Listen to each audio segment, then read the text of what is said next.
Nós nascemos ateus? Você pode perceber isso facilmente apenas conversando com um ateu. Eles usam geralmente esse argumento, que a criança, o bebê, já nasce ateu. Basta visitar uma página ateísta na internet, mas seguramente não vai encontrar um único argumento contra a existência de Deus, pois sabemos que existem vários argumentos científicos e argumentos plausíveis a favor da existência de Deus, como o argumento cosmológico, o argumento teleológico, o argumento da lei moral, o argumento das profecias cumpridas, também o argumento da ressurreição de Cristo. Então, geralmente, quando você debater ou conversa com algum ateu, você observa que não há nenhum tipo de argumento relevante que realmente sustente o que ele está falando. Mas realmente não tem nada, mas você irá observar ataques à Bíblia por todos os lados, sendo que a grande maioria desses ataques são somente concepções erradas ou falhas de interpretação no texto sagrado. Você então compreende que o ateu não é ateu porque tem argumentos a favor de seu ateísmo, mas sim porque não entendeu a Bíblia direito. E ao invés de deixar as coisas como estão, preferem chutar o balde de uma vez e virar ateu. Se as dúvidas fossem esclarecidas, eles não teriam nenhuma razão para serem ateus, e de fato não seriam. Até porque boa parte dos ateus, o maior motivação, ênfase, é no caso por questões emocionais e psicológicas, ou a perda de alguém, de um ente querido, ou por questão de não entender a Bíblia, ou decepção com a própria religião, ou com alguém que ensinou algo errado sobre Deus. Fatores também emocionais sobre o contexto atual que vivemos, sobre a sociedade, o sofrimento, o desmatamento, as catástrofes naturais e todas essas dúvidas, ele acaba se tornando ateu por essas questões. Eles, no caso, também sempre usam o argumento do mal, sobre a existência do mal. Eles não conseguem compreender por não estudar e se aprofundar e acabam de vez mergulhando no ateísmo, mas sempre por fatores emocionais, não são fatores racionais.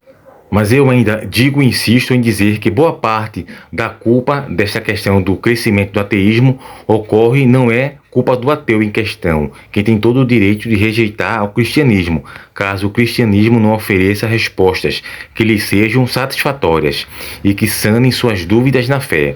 O problema é que a igreja cristã não dá respostas suficientes e muitas vezes dá respostas erradas, que apenas servem para piorar as coisas.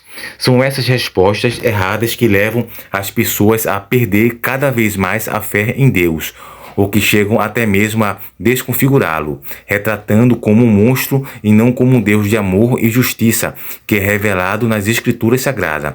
Pois, diante do fato demonstrado que nós nascemos ateus, devemos perguntar: por que existe ateus? Do lado ateu, já mencionamos que há uma vantagem terrena em não crer em Deus. Você pode fazer o que quiser nesta vida sem ter que prestar contas a ninguém. Ao tirar Deus do jogo, você é o Deus de si mesmo, como disse Dostoiévski.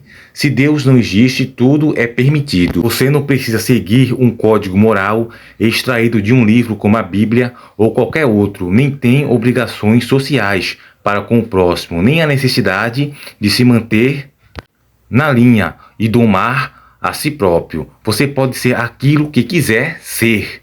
Deste princípio que surgiram os regimes mais genocidas da história da humanidade, especialmente os regimes comunistas ateus. Eles simplesmente faziam tudo o que queriam fazer, e doa a quem doer, tudo era permitido, porque eles tiraram Deus de suas vidas. Eles, no caso, começaram a pregar e a propagar o ateísmo, ou seja, se Deus não existe, tudo é permitido. Porém, por outro lado, creio que a maior parte da culpa que justifica a existência de ateus é dos próprios cristãos, ou pelo menos de pessoas que se dizem cristãs. São atos vergonhosos como inquisição, cruzadas, venda de indulgências e de relíquias sagradas, sem falar em padres e pastores televangelistas que ficam o dia inteiro pedindo dinheiro na televisão, que mancham a imagem do cristianismo ao público externo, que decidem ficar bem longe de tudo isso. Coisas como essas vão afastando as pessoas do Evangelho de Jesus Cristo, embora elas não sejam o verdadeiro evangelho, mas é uma réplica bem mal feita do evangelho. Ou seja, esse tipo de testemunho, desse falso testemunho que é pregado também em muitas igrejas, acaba afastando e fabricando mais pessoas ateus. Na verdade, a grande maioria dos ateus são apenas teístas com falta de respostas. São pessoas comuns, como eu e você que está vendo esse vídeo, que também tem a tendência de crer em Deus, mas que não encontra todas as respostas no cristianismo e por isso migraram para o ateísmo. São pessoas carentes de respostas. E essa carência não é culpa delas, é boa parte de nós cristãos, por darmos tão pouco valor à apologética em nosso cotidiano. Então, em resumo, temos vários fatores que levam a pessoa ao ateísmo, como problemas emocionais, decepção, questão de perda de ente querido, da questão do sofrimento que ele não consegue entender e interpretar porque existe o mal no mundo, ou questão também de mau testemunho dos próprios cristãos e muitos líderes religiosos que vêm pregando um falso e pseudo-evangelho, como o evangelho da prosperidade, o evangelho egocêntrico e também o evangelho triunfalista, dentre outras doutrinas heréticas, certo? Então, ficamos por aqui com esse vídeo. Se você gostou, curte, comente, compartilha esse vídeo com mais pessoas. É só uma pequena palha do ateísmo. Nós fizemos aqui outro vídeo com 10 questionamentos sobre o ateísmo e também questionamentos sobre a pseudo-teoria da macroevolução, certo? Está aqui no canal. Você se inscreve aqui no canal, ativa o sino de notificação e também eu vou deixar aqui no link abaixo fixado os 2 vídeos sobre o ateísmo, certo? Para você entender mais sobre o ateísmo e a apologética, certo? Então terminamos o vídeo por aqui. Fiquem todos com Deus. Até o próximo vídeo.